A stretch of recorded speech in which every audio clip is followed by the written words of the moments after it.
Hey everyone, welcome back to the channel. My name is Fazila Bizior. If you don't know me, I am a metaphysical teacher, author, mentor, imagination coach, and a consciousness and awakening teacher. Now, I decided to do something different today, and it's a little bit out of my comfort zone, but here I am. I'm in what might be described as my backyard, which it kind of is. But this view is just something to die for. Not physically, by the way. This is what I get to experience on a daily basis. We moved out here in October, and there's a little bit of a story that goes with it. Something that I will definitely be doing a video around. But today I wanted to, and in this video, what I really want to bring through is having concluded the series on the law and the promise, and the last 4 videos I've done were around the promise, and it's about this unfolding of scripture, and it's about awakening, and it's something that for me it's been such an important thing for me in my life. Today I was having a conversation with a friend of mine, and the whole promise, the whole premise as well around awakening is to actually just become so much more intimate and get to know oneself. So getting to know thyself, learning who you are, learning what you're not, which is a lot of the programming that we and conditioning that we accumulate from when we're younger into adulthood. And in adulthood, I help a lot of my clients actually undo, rewind or revise. Actually, revise is a better word. We revise any of the past conditioning, trauma, etc. that is having an impact now. And like I said, having had this chat with my friend this morning, I was saying to him that a past experience that wasn't great, that you felt awful around, that there was some kind of challenge, or there was some kind of, if it's as serious as trauma, it is like sending a sound out into say a valley, and the return is an echo. And so when we have experiences that are not so great in our life, if we haven't dealt with them, if we haven't cleared out what's sitting in the emotional patterning, is sitting in the mindset, what kind of impact it's had on our behavior, the echo plays out in our life. And while the experience will have been once in your life, while that experience may have happened once, certain things get set up for us. Because it's unresolved, because there's some unresolved patterning, because there's a belief. In fact, it is the ones with the strongest belief that actually are going to create these repeated cycles of issues that come about in our life. So let's say someone has a deservability, a self-worth issue, that maybe when they were young, they have had an experience with being told, you're stupid, or how could you do that?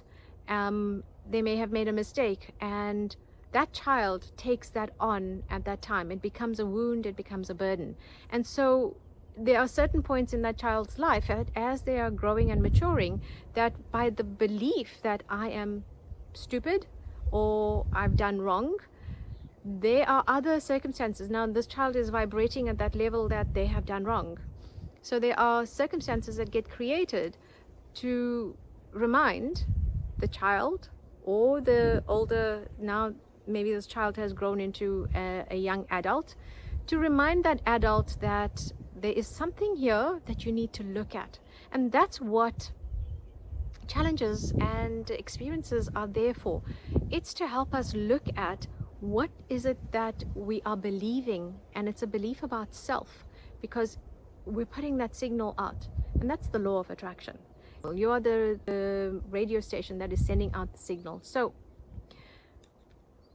depending on what kind of a signal it is that you are sending out, you're going to be bringing in and bringing in that sending out that vibration and receiving similar experiences. The people who are going to come through into your life, you'll meet with people who are going to show you and play a part for you to realize, hang on, this is not aligned to who I want to be. This is dysfunctional. Now, when I work with my clients, some of them are mainly in their 40s and older, but I have younger clients as well. And so I've been looking at, I work a lot with Gen X, some Gen Y, and even younger. Now, the sooner that you actually understand that there is stuff that is calling for your attention in the repeated cycles and patterns of your life, and the sooner you get to understand that there's an emotional, mental, physical, spiritual, psychological component to this, and if I can work through all of the levels and layers, I can change it.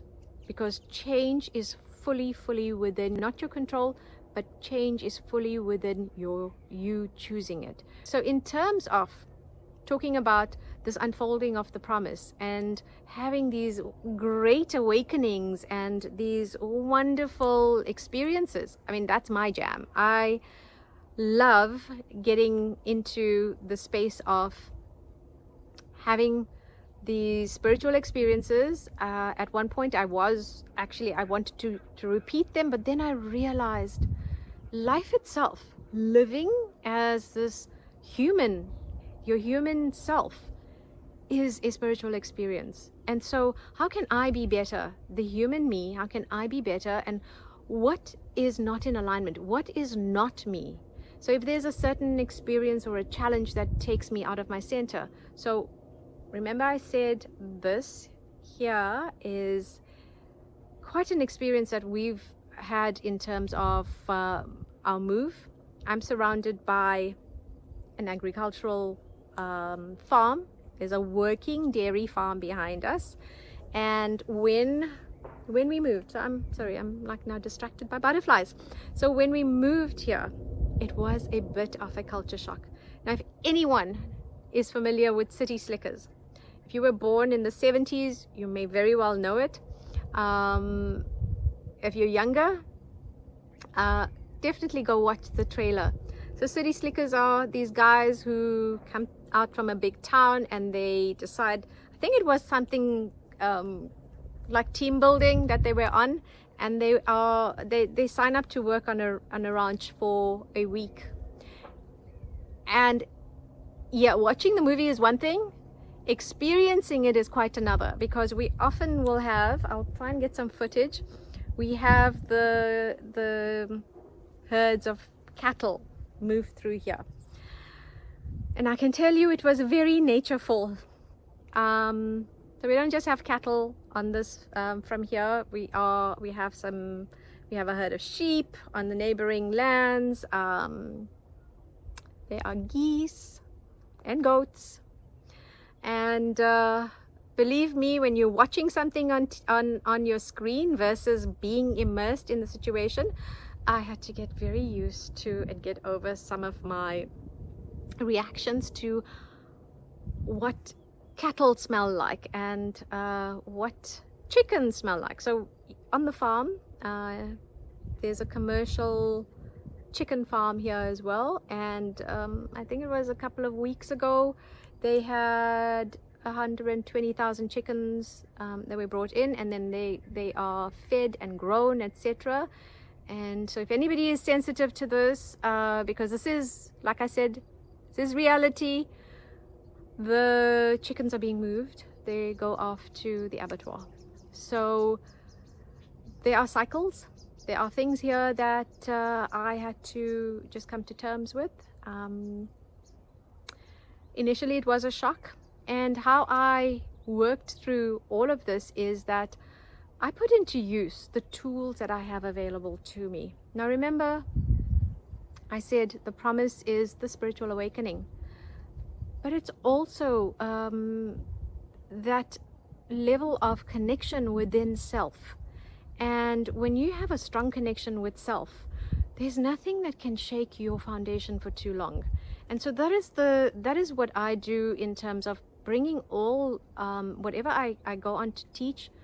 I put into practice. Now, the one thing that was out of my comfort level was teaching or doing these last couple of videos where I can only talk to what I've been studying and the pieces of research, and also listening to others who have their insights and teachings as well around what it is in terms of awakening. Is it something that I want to experience? Absolutely. And so this is where I've been doing the inner work. I knew that I wanted to do the inner work, focused on it from 2003. But in these recent years, coming into Neville Goddard's teachings about the promise, about the law of assumption, that your consciousness creates your reality. Now, everything is created from our consciousness. So even in this particular scenario, in terms of where we've